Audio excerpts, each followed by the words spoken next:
Hello friends, సాఫ్ట్గా custard powder తయారీ విధానం చూద్దాం. ముందుగా ఒక బౌల్లో 1 టేబుల్ స్పూన్ ఘీ వేసి 100 గ్రామ్ మైదా పిండి, 2 టేబుల్ స్పూన్ కస్టర్డ్ పౌడర్ వేసి బాగా కలుపుకోవాలండి. ఆ తర్వాత 1/2 table spoon baking powder, 3 table spoon sugar add చేసుకోవాలండి. షుగర్ ఏమి గ్రైండ్ చేసుకునే అవసరం లేదండి. షుగర్ కరిగిపోతుందంటే అయిపోతుంది కాబట్టి నేనైతే గ్రైండ్ చేయలేదు, డైరెక్ట్గా వేసుకున్నాను.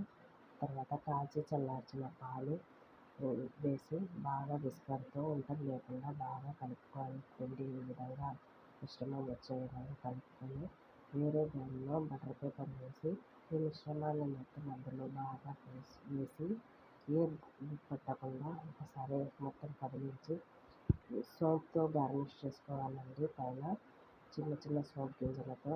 ఆ తర్వాత నేను జీడిపప్పు కూడా ఇట్లా కొంచెం పలుకుగా చేసుకొని అది కూడా కలుపుకున్నానండి. లో ఫ్లేమ్లో 20 మినిట్స్ పెట్టేయాలండి. ఇడ్లీ పాత్రలో పెట్టానండి. నేను చిన్న బౌల్ పెట్టి ఆ బౌల్ మీద ఈ మిశ్రమం ఉంచిన బౌల్ వేసేసి మూత పెట్టి 2 నిమిషాలు బాగా కుక్ చేసుకుంటే నైఫ్ పెట్టి చూస్తే వంటలో చూడండి రెడీ అయిపోయింది.